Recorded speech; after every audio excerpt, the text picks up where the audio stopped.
The first sign of trouble wasn't the explosion. It was the silence before it. For hours, the desert colony on Erebus 9 had been calm. Too calm. Even the wind had stopped whispering across the red dunes. Birds that normally circled above were gone. Only the twin suns hung in the copper sky, blazing down on rows of small silver houses that shimmered like mirrors. Captain Elias Ward noticed it first. The air felt heavier, the kind of pressure a soldier never forgets. The feeling before a battle begins. He stood outside his cabin, wiping the sweat from his brow, and for a moment thought maybe he was imagining it. After all, he'd been retired for years. Inside, his wife was humming as she cooked. The soft music, the smell of food, it all felt safe. Almost too perfect. Then the sky tore open. A thunder like the roar of a god rolled across the valley. Elias looked up, and his heart froze. The blue sky split apart as dozens of black shapes burst through the clouds. Not meteors, ships. Within seconds, the alarm towers began to scream. Plasma fire streaked across the sky, painting it red. One blast hit the colony's power core, turning half the horizon into fire. Elias sprinted toward his home. Sarah, Kit, get to the shelter. But before he reached the door, a shockwave threw him to the ground. The blast turned the nearby building into a storm of metal and sand. His ears rang. His vision blurred. When he stood again, he saw them. Tall, scaled warriors moving through the smoke. Zarians, a reptilian empire that had conquered half the outer rim. They weren't supposed to be here. This system was under Terran protection. But protection meant nothing now. The Zarians marched in formation, weapons glowing green, their commander barking orders. Civilians ran screaming as the aliens fired without mercy. Take prisoners. The Overlord wants humans alive. The words cut through the chaos like knives. Elias's training woke instantly. His eyes found the emergency lever buried under a panel beside his cabin. He yanked it down. The ground beneath his house hissed open, revealing a hidden compartment. Inside, under layers of dust, rested his old Terran combat armor. He had sworn never to wear it again. But the promise of peace was already broken. One by one, the armor plates sealed around him. The helmet's HUD lit up, showing tactical readouts, radiation levels, and the number of enemy life signs nearby. Suit online, the synthetic voice said. Elias grabbed his pulse rifle. Its power cell hummed like a sleeping beast waking after years of silence. He stepped outside into the firestorm. A Zarian soldier turned toward him, raising its weapon. Elias fired first, a single burst that dropped the creature instantly. Its blood steamed on the hot sand. Another alien shouted, "Human soldier!" Then chaos erupted. Elias moved like a shadow, every movement clean and precise. He ducked between burning buildings, targeting power armor joints, aiming for throats. Every shot was a memory of old wars he had tried to forget. They had numbers. He had experience. Within minutes, 5 of them lay dead. The rest hesitated, uncertain. None of their training had prepared them for a single human who refused to run. Elias grabbed one by the collar, slamming it against a wall. "Where is your command ship?" he demanded. The alien hissed, "You are too late. The Overlord takes what he wants. Not today." Elias fired point blank. Then, a sound on the comms. His wife's voice faint under static. "Elias, they're here. Please, the signal cut." Something inside him shattered. The fire, the smoke, the screams, all of it disappeared beneath a single icy focus. He turned toward the colony's heart, where the Zarian flag now fluttered above the burning plaza. At its base stood their commander, 7 feet tall, eyes glowing amber, twin blades humming on his back. "You fight well, human," the alien said as Elias approached. "Join us. Serve the Overlord. Live." Elias's voice was quiet, but every word carried steel. "You came to our home. You killed our people. You think we'll kneel?" The alien laughed. "You are one world. We are 1,000. Elias raised his rifle. "Then count this as your first loss." The fight was brutal. Night fell over Erebus 9, but the fire still burned. The once peaceful colony was now a graveyard of steel and smoke. Alien ships hovered in the black sky, their engines humming like thunder. Below them, the Zarian commander's corpse lay in the dust, the symbol of a mistake the galaxy would never forget. Somewhere among the ruins, Elias Ward moved like a shadow. His armor was scarred, his rifle low on charge, but his eyes burned with the cold light of purpose. He had buried what was left of his wife under the broken solar fields. He didn't cry. Soldiers learned to run out of tears long before war's end. Now, there was only one thing left: revenge. The next morning, Zarian patrols swept through the colony ruins. 6 armored warriors moved cautiously between collapsed buildings. Their scanners beeped softly. Command said 1 human soldier survived, one hissed. 1 man? Against us? Impossible. Another pointed toward the smoking horizon. Then why are we losing patrols? They didn't see the small, blinking sensor buried under the sand. A second later, boom! A shockwave tore through the ruins, throwing metal and bodies high into the air. 2 Zarians vanished in the blast. The survivors scrambled for cover, screaming. From somewhere behind them, a calm human voice came through their comms. "You shouldn't have come here." Panic spread instantly. "Who is this?" "Identify yourself," no answer. Only static. Then, one by one, their helmets flickered. Lights dying. A shadow darted between walls, fast and silent. Plasma bolts flashed in the dark. When it was over, 5 aliens lay dead. The last one crawled away, bleeding, whispering through his comm. "He's not human. He's a ghost." By the 3rd night, Zarian troops were terrified. They stopped patrolling alone. Rumors spread through the ranks. Stories of an invisible human hunter, a specter of Erebos. Every outpost found strange marks carved on walls, a small symbol of the Terran Defense Force. Left like a signature, their commander grew angry. "You will find him. He cannot hide forever." But Elias wasn't hiding. He was hunting.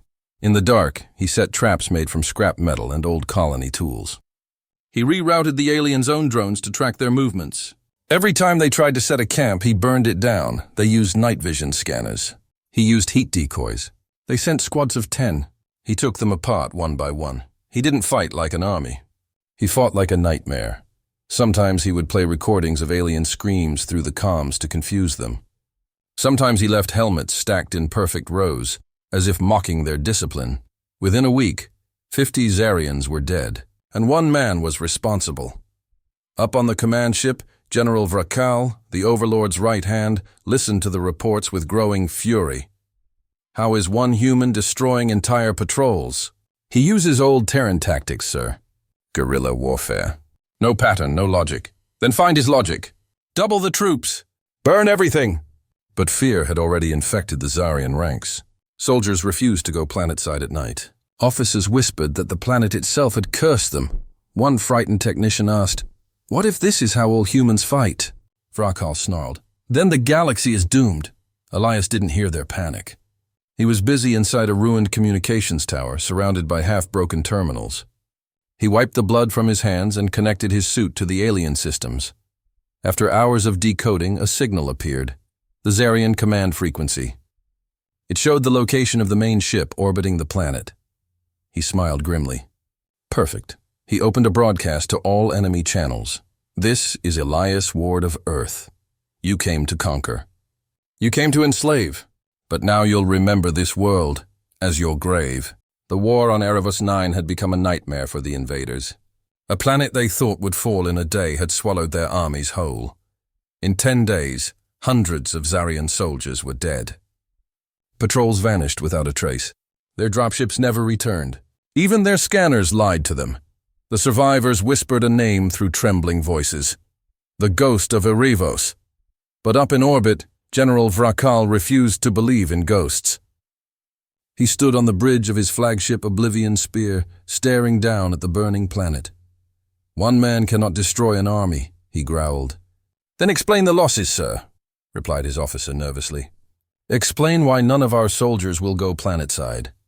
Vrakal slammed his claws against the console. "Enough, prepare a full orbital strike. I want this entire colony erased." But before the order could be confirmed, every light on the bridge flickered.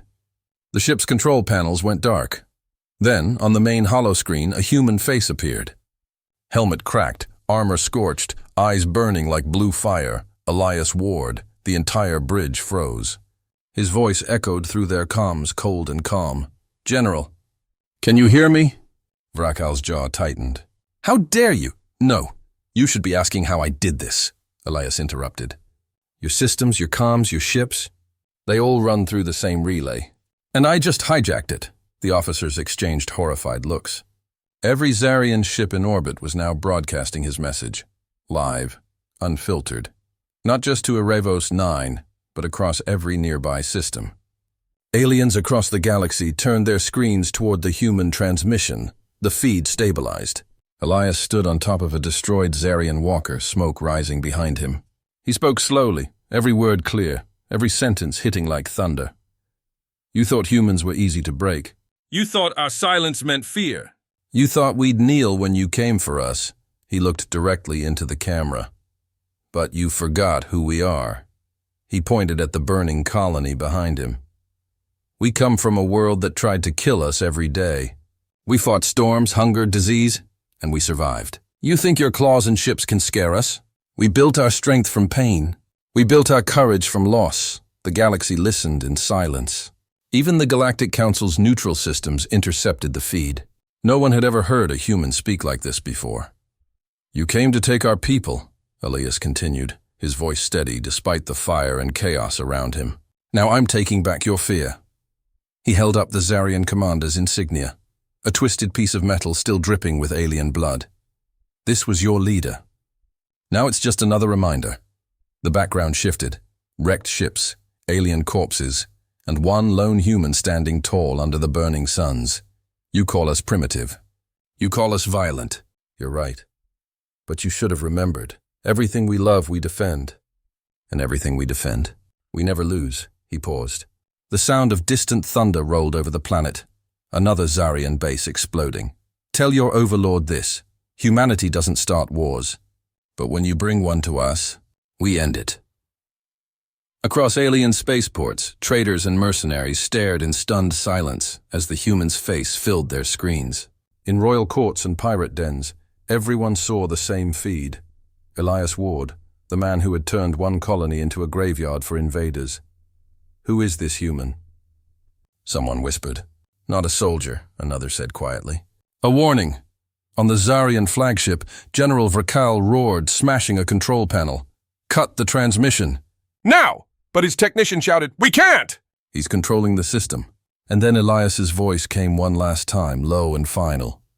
You wanted to see what humans do when you corner them? Look around. This is your answer. The screen went black.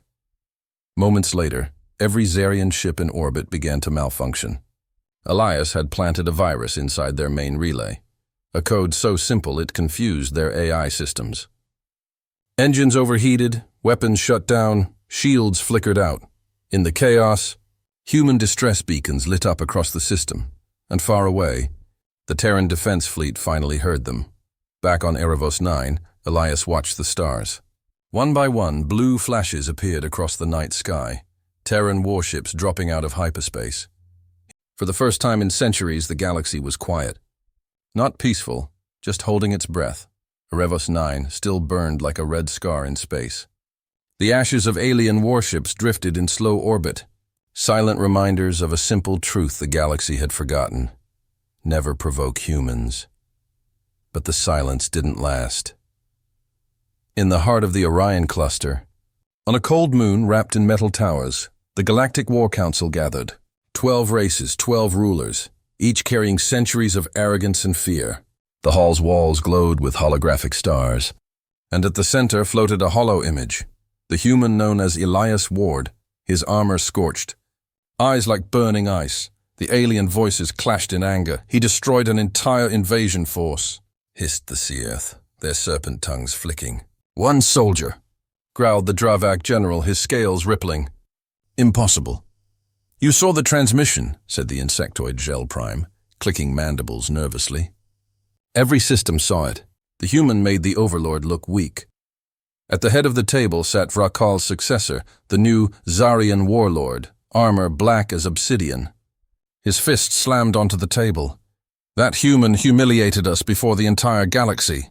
I will not rest until Earth burns. A chill rippled through the chamber. From the shadows, a tall, robed figure stepped forward. A Kasari archivist, keeper of history. Perhaps you should remember, she said softly. The last time someone tried to burn Earth, The room fell silent.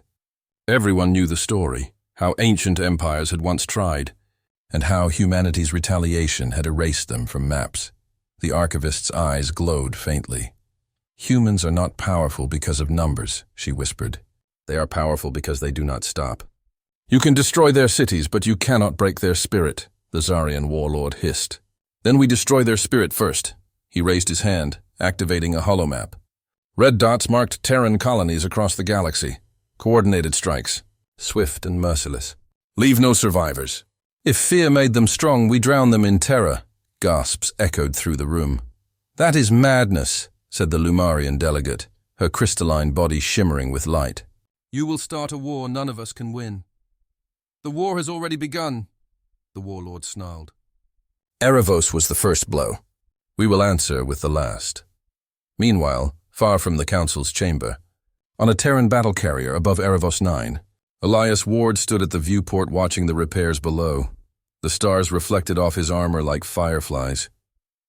Behind him, Captain Mara Stone, commander of the rescue fleet, approached quietly. "You caused quite a mess, Ward," she said with a faint smile. "Wasn't planning to," he replied. "They forced my hand." She handed him a datapad. "You should see this." On the screen was footage from the Galactic Council meeting, smuggled through human spies. Elias watched as alien leaders shouted his name, some demanding peace, others screaming for vengeance. He gave a dry laugh. "They're scared. They should be," Stone said. "But the bad news? They're gathering armies. If they attack again, it won't be small." Elias stared out at the stars, voice steady. "Then it's time humans stopped reacting. It's time we prepare." 3 days later, deep inside the Terran Command Citadel, Earth's High Council assembled. The room was quiet as Elias entered, wearing his old insignia. "Captain Ward," said Admiral Wren, "you're the man who turned Erebos into legend. Now we need you again." A hollow space was never truly silent. If you listened closely, you could almost hear the pulse of engines, the whisper of radiation, the heartbeat of war waiting to begin. On the edge of human space, that heartbeat was now thunder. Thousands of alien warships, gleaming, monstrous, united under the Dominion banner, moved like a living storm through the void. Reptilian cruisers, insectoid carriers, machines that burned whole moons for fuel. At their center, the Zarian warlord watched from his flagship Blood Crown. "Crush the humans before they multiply," he hissed. "Erase their colonies, end their myth." He still called what happened on Erebos 9 a myth.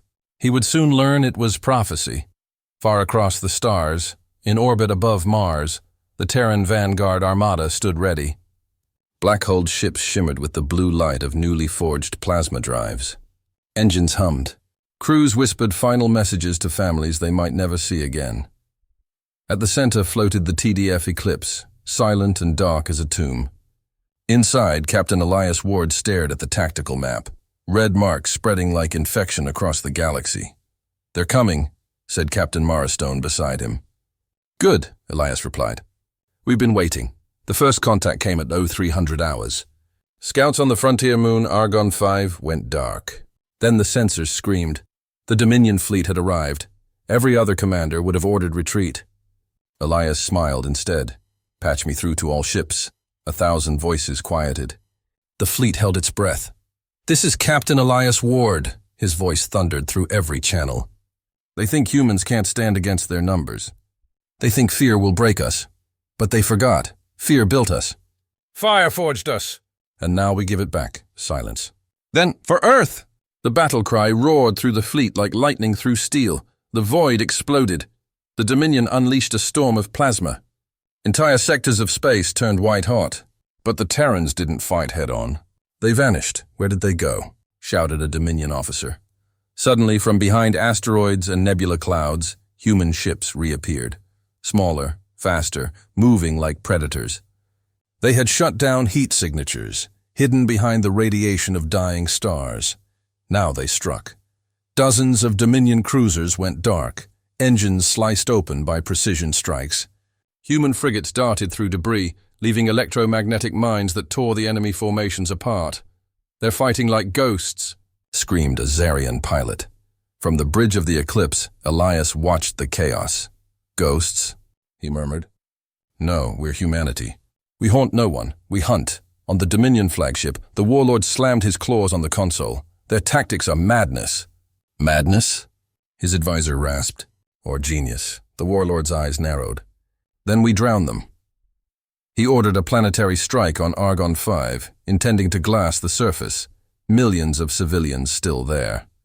Elias heard the command through intercepted comms.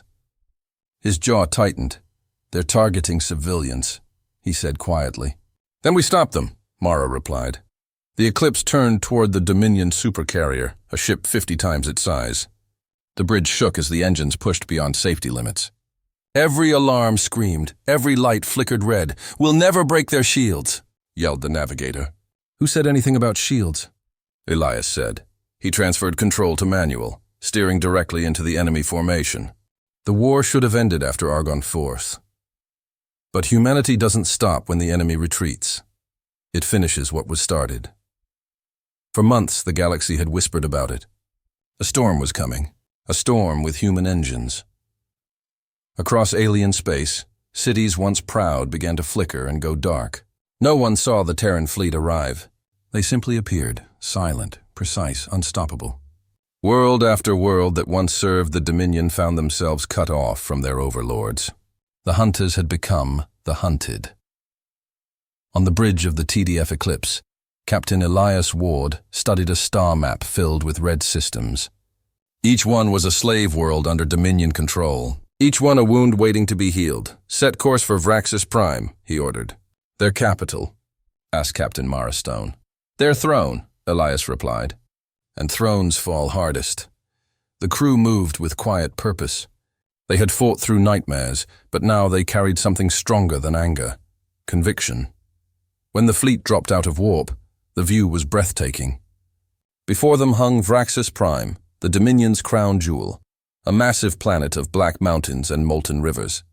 Orbiting it were hundreds of defense platforms, all bristling with cannons large enough to tear moons apart.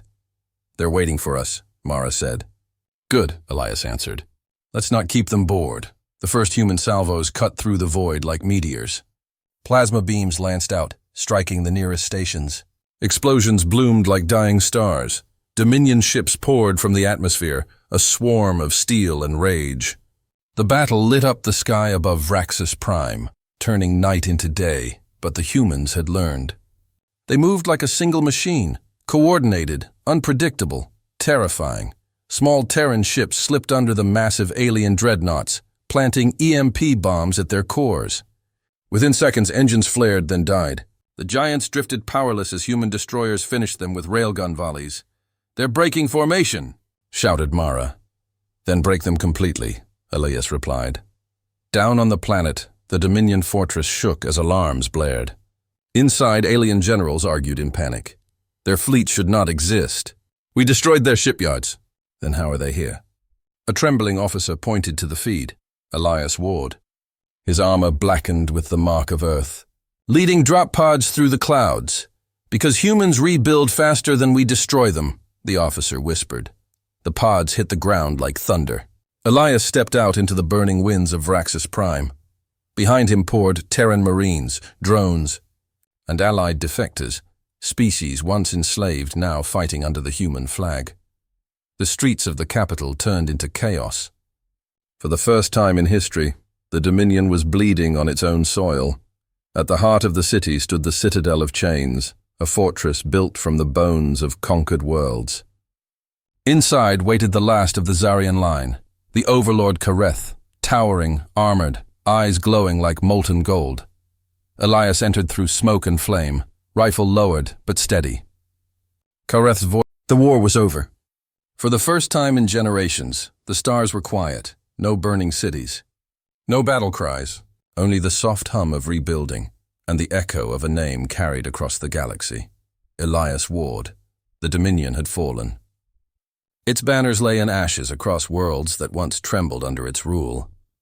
And where fear once ruled, hope began to rise. High above the world of Vraxis Prime, the Terran flagship Eclipse drifted in orbit, its hull scarred but proud. Inside, Captain Elias Ward stood alone before the viewport, watching the sun rise over the broken capital below. The light spread slowly, touching every ruined tower, every field of wreckage, a sunrise over freedom.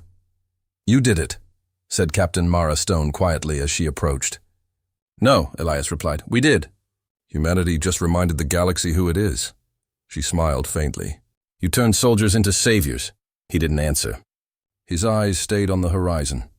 "Saviors, maybe," he said softly, "but even saviors bleed."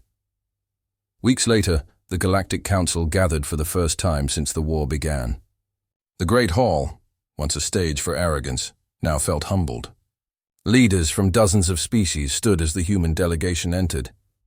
Elias walked at the front, not in battle armor but in a simple Terran uniform, the symbol of Earth stitched over his heart. The Lumarian delegate, a being of light and crystal, stepped forward. "Captain Ward, humanity has done the impossible." "You ended an empire that ruled for 1,000 years, Elias nodded slightly. "We didn't end it to replace it," he said. "We ended it so no one has to kneel again." A murmur filled the chamber. The Gel Prime Ambassador, her insect wings trembling, asked, "And what will humanity do now? Now that you stand as the most powerful race in the stars?" Elias looked around the hall, at faces once fearful, now uncertain. "We build," he said. "We heal. We don't want to rule the galaxy. We just want to make sure no one ever rules it again." For a long moment, there was silence. Then, slowly, one by one, the delegates began to applaud. And in that sound, the galaxy took its first breath of peace. Months passed. On the liberated worlds, humans worked beside alien engineers, rebuilding cities, sharing technology once guarded like treasure. Children of different species played together in streets that had once been battlefields. The ashes of war gave birth to something new. The Unity Accord, a promise signed by over 40 civilizations, with one line written in every language: "We fight not to conquer, but to protect." At the center of it all stood the sanctuary of Erebos,